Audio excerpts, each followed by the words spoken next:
Okay, we are here with Emily Arkin. Emily, thank you for joining. Thanks for having me. Of course.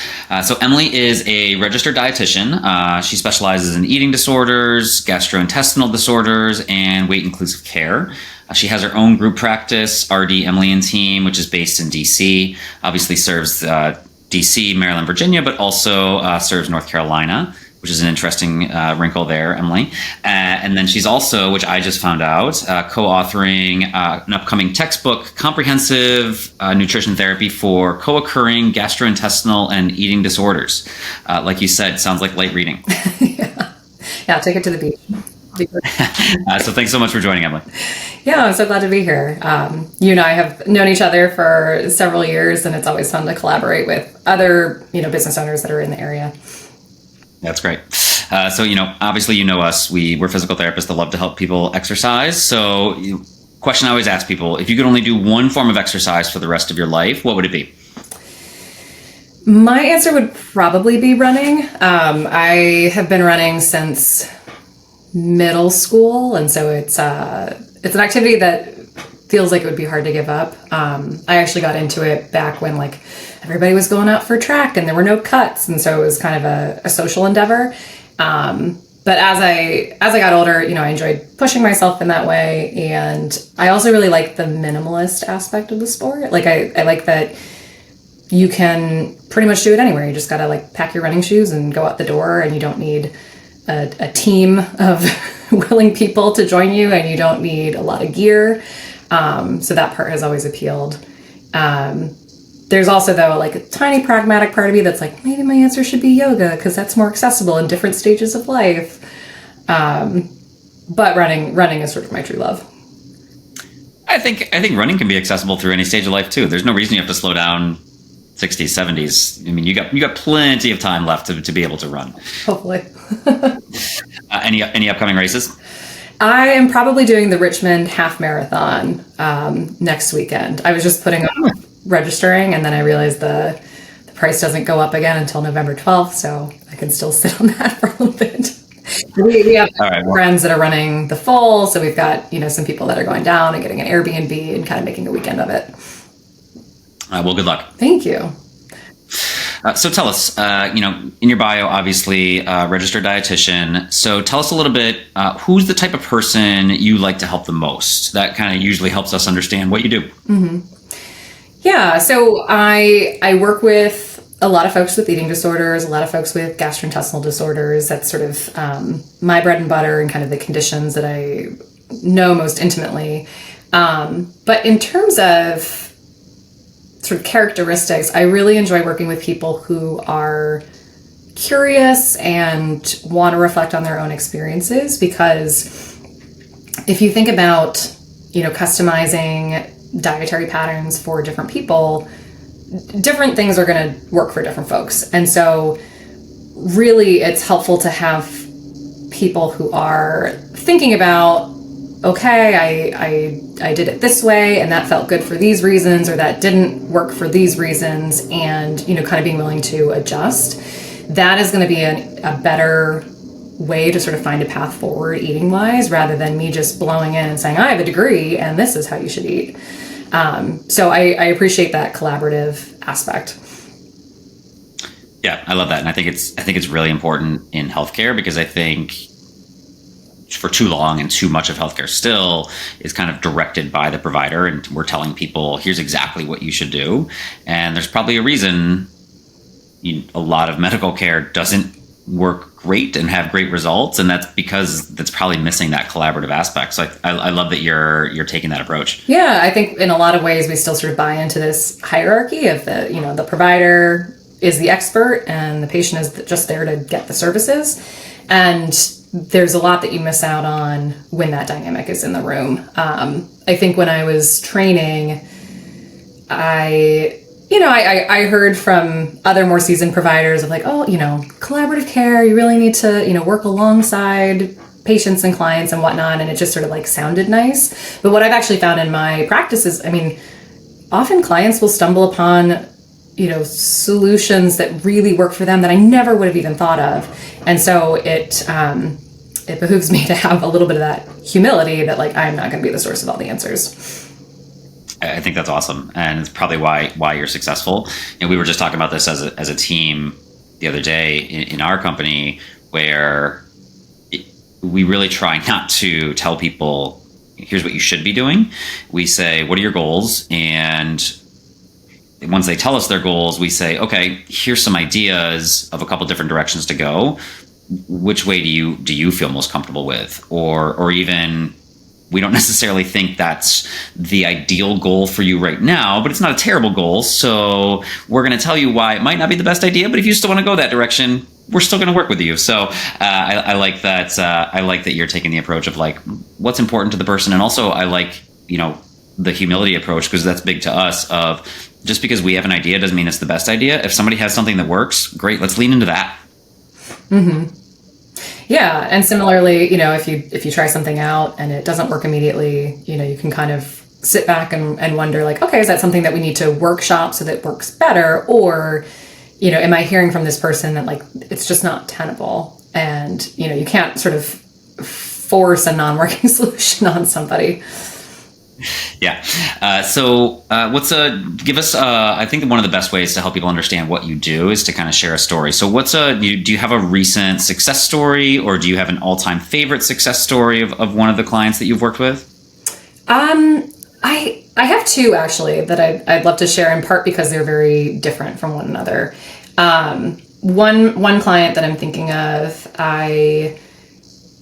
I've worked with for a number of years, and he's somebody who was he was a big kid growing up. He got a lot of flack for his size, especially from family members. His dad would tell him that he was a heart attack waiting to happen, and like that always really frightened him into like the need that I need to control my weight or manage my weight. And so he was someone who would be kind of on and off crash diets, and really experienced a lot of weight cycling, and just kind of felt confused about like how should I be eating if everyone's saying that like eating less should be the goal. Like what does that even look like in a way that's sustainable? And the first thing that we did together was really work on stabilizing eating patterns, like getting off these sort of the extremes and working towards something that was sort of habitual, regular, adequate, which was great.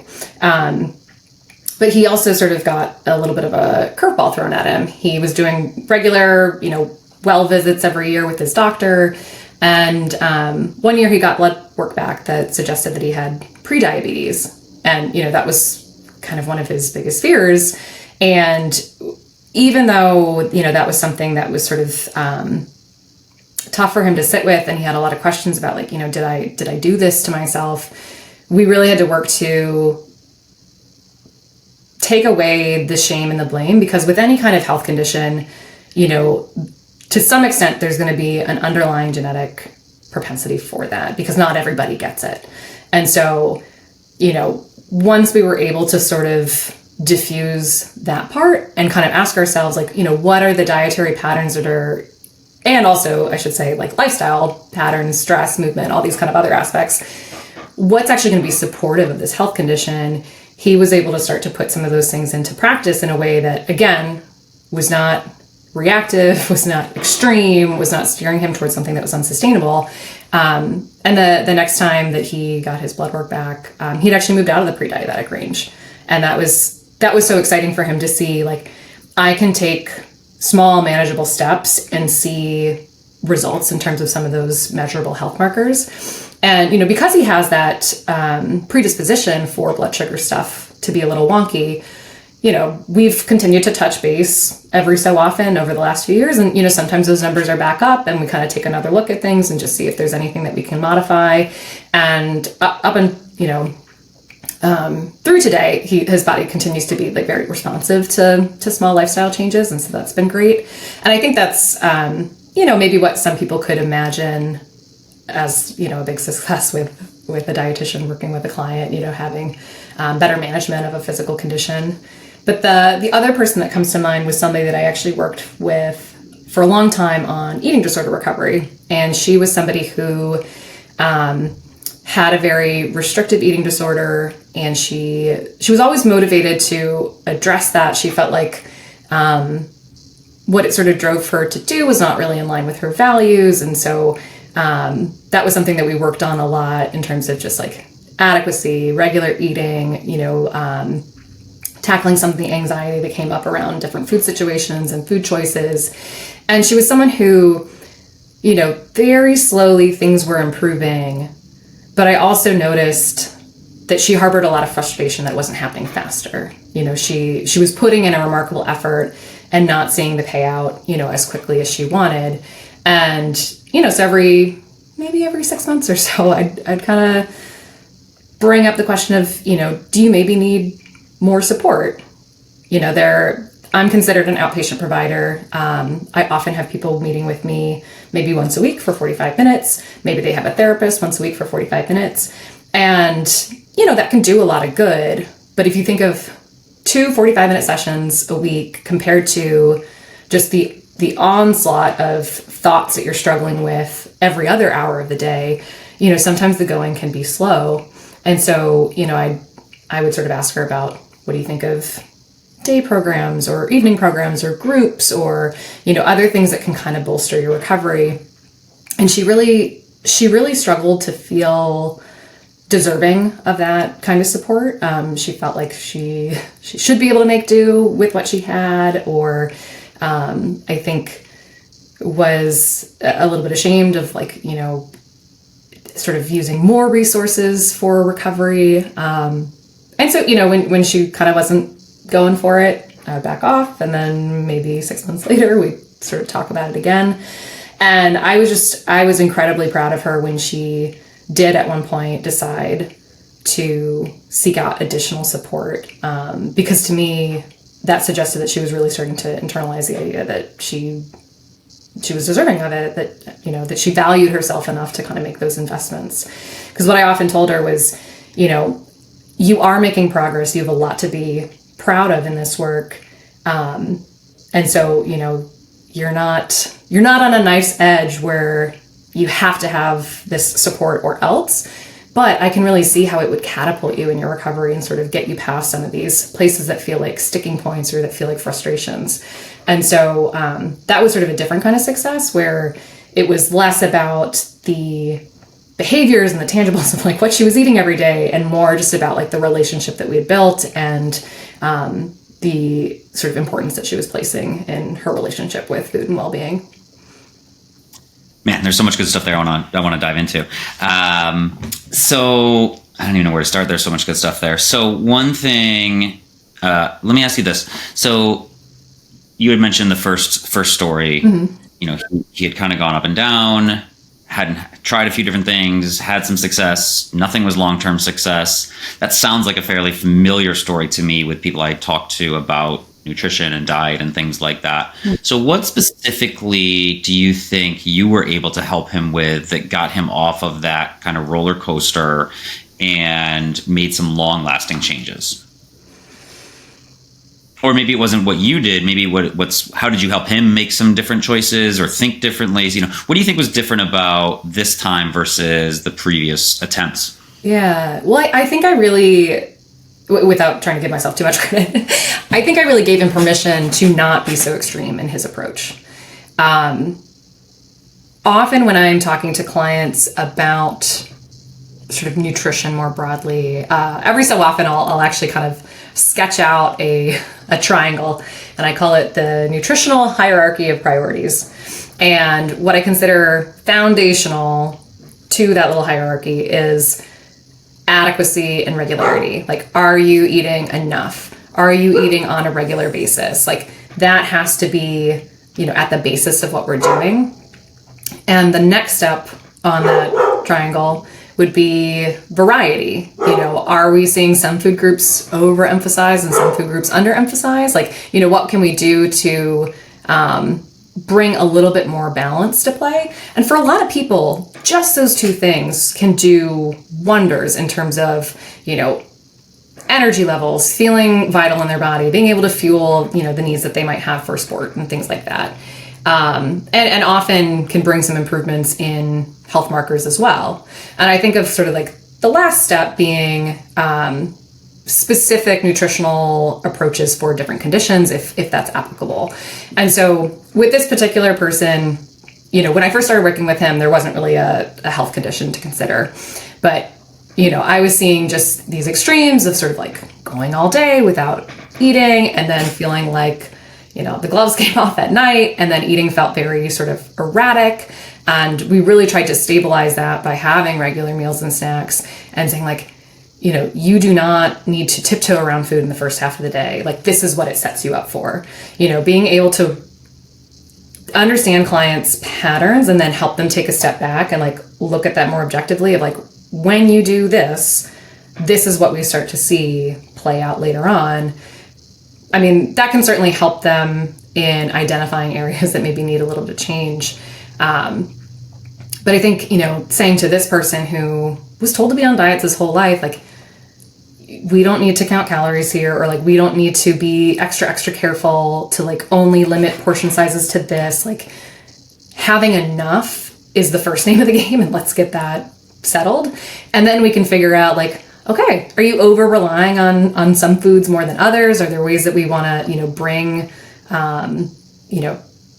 maybe like fruits and vegetables or fiber sources or, other stuff kind of into the picture that's going to sort of level things out. That was a lot of sort of our initial work. And also starting to work on recognizing hunger and fullness cues so that was a little bit more of a driver of eating rather than sort of the arbitrary external rules. And I think that did a lot to move him away from kind of the extremes that he'd been on in the past, which is like eating can only look this way, and you're doing it right if you're like doing less of it, basically, and only if you have these foods and say no to these foods. Like, there was a lot of that we needed to strip away just to get back to kind of that foundation. That's great. And I think, what I'm learning as I'm talking to more people, especially in this interview series, is that message kind of transcends professions and goals of, I think, a lot of people, no matter what it is. I've talked to women's health providers, I've talked to psychologists, obviously talking to you, other nutritionists. A lot of people think they have to go all in on something, or they think they have to change everything.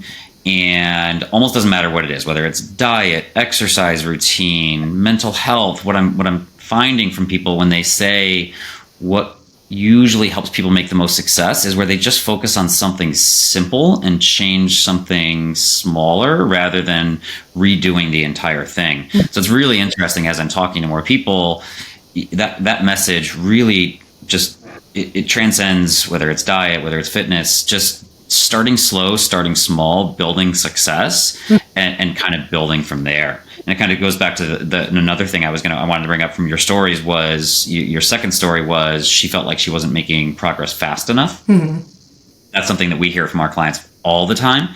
And my smart ass answer is no one's ever told me that they've made progress too fast. So no one thinks that progress is fast enough. But in all seriousness, progress is hard and it sucks. And especially at the beginning, my analogy to people always is, progress of anything is going to feel like pushing a car that's in neutral. You're going to push really, really hard and you might move a centimeter, but that second centimeter gets a little bit easier. And then all of a sudden, once things start get rolling, now we're moving. But it's that first bit of momentum, but it's hard to get that initial movement. Yeah, that initial movement is really the hardest piece. And it sounds like a common theme that I'm hearing from you from both of those stories is you're working on how people think about food and diet and things like that. Is that kind of foundational to how you work? Oh, absolutely. Because most people that come into my office these days will say that they know a lot about nutrition, to the point that they are almost like, I don't even know why I'm here. But the question is like, how do I apply that? How do I take the things that are useful for me and kind of like filter out the rest, and like also, give myself grace for the difficulties that arise with behavior change. Like, behavior change is actually like a very complex process. And I think something that I think back to my training and my schooling, and somewhere that I think that dietitians could be a lot better is we have so much emphasis in our education around providing education to others. When people know better, they'll do better. And that is really just a small part of the picture when it comes to enacting health promoting behaviors. So, I agree, right? A lot of people know the right things. When it comes to health and fitness, they know they should work out more, or they know, right? They should stretch. They should do their physical therapy exercises. They know they should eat differently. So what's one thing someone who maybe has the knowledge but is having trouble implementing change, or maybe even implementing consistent change, what's one thing someone can do to start, that first centimeter of momentum? I think I would probably say, a lot of us want change to happen in order to get a particular outcome. And that outcome might be very far ahead in the future. And I think a lot of us need touch points that come much sooner to feel a sense that like we are making progress, however small. And so, I think wherever you can kind of rein that in to something that's closer to here and now is potentially useful. So like, for example, I think about clients who, maybe they want their blood sugar markers to improve through dietary change, and that's laudable. But a lot of what we use for those biomarkers, doctors are not going to check that more than every 3 months because, it takes a while for those to sort of alter. But in terms of like eating and feeling well or feeling like confident in your food choices, certainly some, closer to now things that you can look at are like, how are my energy levels throughout the day? Like, how's my mood? Do I, feel like I am present in my relationships and work, things like that. Like, there's closer stuff that we can look at, even if everything still is kind of in the service of something that feels far off. But if it's like, I need to make this big effort so that in 3 months I get my blood measured and it looks this way, like that is going to be hard to kind of hang on to in the day to day. Yeah, I think that's a great message, and it also puts a lot of stress and pressure on this one test, because maybe your blood markers don't change, but maybe 5 other habits you've implemented that make you, I don't love this term, but make you a healthier person. I don't love that term, but maybe even, let me say it this way. Maybe you've implemented 5 healthier habits, and your blood marker didn't change, but look at all the progress you've made in the past 3 months. So I think setting those small goals is great, because we see the same thing. Someone will come in with pain, and a lot of times their measure of success is very black and white. Do I have pain or do I not have pain? Yeah. And there's so many other for you today. Exactly, right? Do I ever have any pain anymore? And there's so many other ways to measure progress. So let's talk about a runner, right? So let's say a runner comes in with knee pain and they still have pain, but it's a 2 out of 10 instead of a 6 out of 10. That's great progress. Or they had to stop their run before, now they can run through it. That's progress. Or, it used to start at 2 miles, now it starts at 5 miles. Also great progress. So I think the same thing when it comes to fitness, when it comes to health, when it comes to nutrition. There's lots of different ways to measure progress. And I think a lot of times what I find is people put a lot of pressure on this black and white. This one thing is success or not success. And then it gets really easy to get off track because, oh, this wasn't successful, I might as well not keep going. Yeah, like if you have such a binary in terms of what outcomes look like, then it's a lot easier to get discouraged. Yeah. So I know one thing you love talking to both professionals and also clients about is the kind of this perception or thought of a healthy diet. And I'm sure that probably just like is nails on a chalkboard for you to even hear that term. So what do you think is like the biggest misconception, or what's the thing you talk to your clients the most when it comes to a quote healthy diet?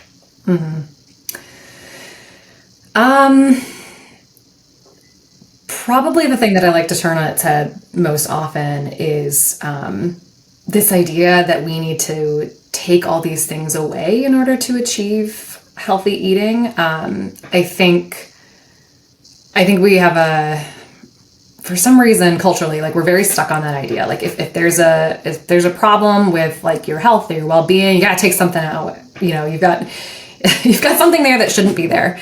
And I have found it a lot more helpful to take an additive approach, or what some people call like positive nutrition. What can we add into the diet that's going to be supportive of some of those health goals? Because if you're removing foods with no thought as to like what to include instead, then really we're just talking about deprivation, and that is not sustainable in the long term. And so, regardless of who I'm talking to, again, kind of going back to that little hierarchy, because adequacy is really at the foundation of what we do. Often we're adding things in general because a lot of folks are under eating. So sometimes that's just like, oh wow, you've like a really long gap between lunch and dinner. Like maybe we stick a snack in here. But also, for specific health concerns, there are often things that we can bring into the picture that are going to be supportive of that health condition, or are going to take, some of the emphasis off of stuff that's maybe, less helpful for that health condition. So, been using diabetes a little bit as an example. A lot of folks have kind of heard like, oh, you should cut carbs. And sure, you might be able to, better manage some of those numbers that way. But, often what I find happening is like people swing too low in terms of carbohydrate intake. They kind of try to white knuckle it. And then eventually they feel this sort of like chaotic eating takeover because, they're a little bit underfueled. And like, what is the quickest thing that's going to remedy that? That's going to be carbohydrates, like starchy foods, sweet foods, things like that. Generally with things like prediabetes and diabetes, I'm often asking folks like, what can we add in that's going to bring about more satisfaction at meals? It's going to even like blunt the blood sugar effect. And so that could be, let's get sort of a bigger portion of protein foods in here, or like what can we add in terms of fats or fiber, things that are going to kind of soften the effect of carbohydrates. And, that's just one example, but there are so many conditions that benefit from bringing things into the picture rather than just continually stripping away and then finding yourself backed into a corner where like you have nothing to eat. Yeah, I love the idea of adding things rather than constantly taking things away. Personally, a while ago, I was like crushing peanut butter at night, just tablespoons of peanut butter at night, just because I love peanut butter. So if it's there, I'm gonna have peanut butter. And I was like, why am I doing this? Like, so I was like, my first thought was I got to get peanut butter out of the house, right? Like no more peanut butter. And then I was like, and then I kind of took a step back and I said, what's my diet actually like? And I started tracking, and I realized I was getting very little fat during the day.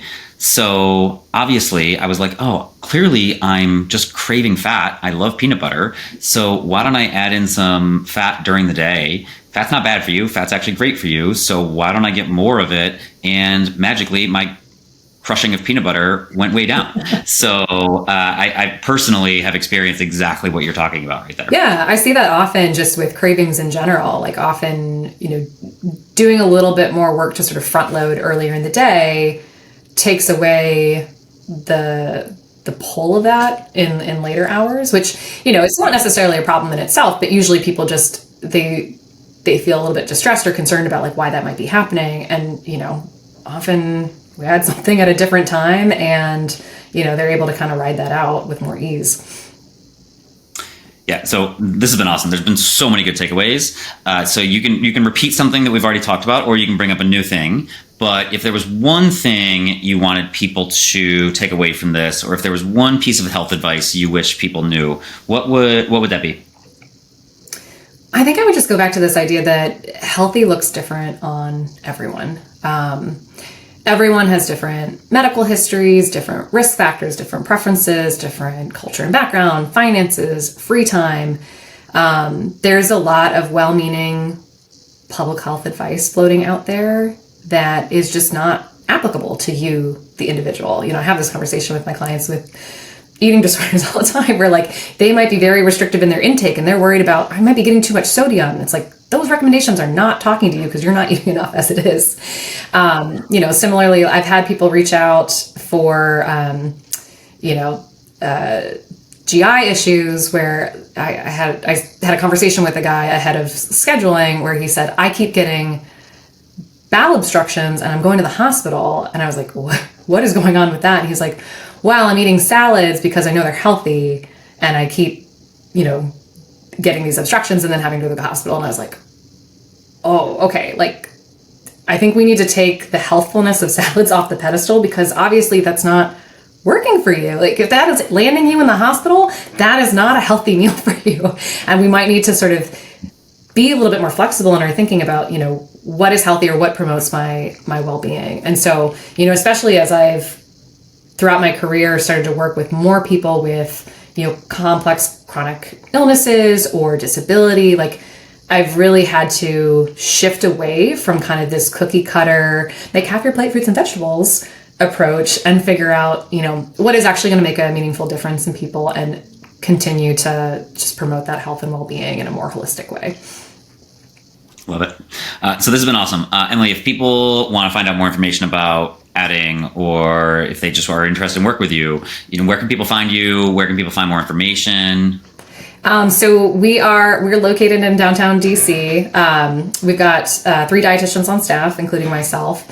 And our website is www.rdemily.com. So it's RD like registered dietitian. And, if they ever want to cut to the chase and reach me directly, my email is just emily@rdemily.com. So looking forward to hearing from anybody. Well, thanks so much. And I hope you crush your half marathon. Thank you. Appreciate it.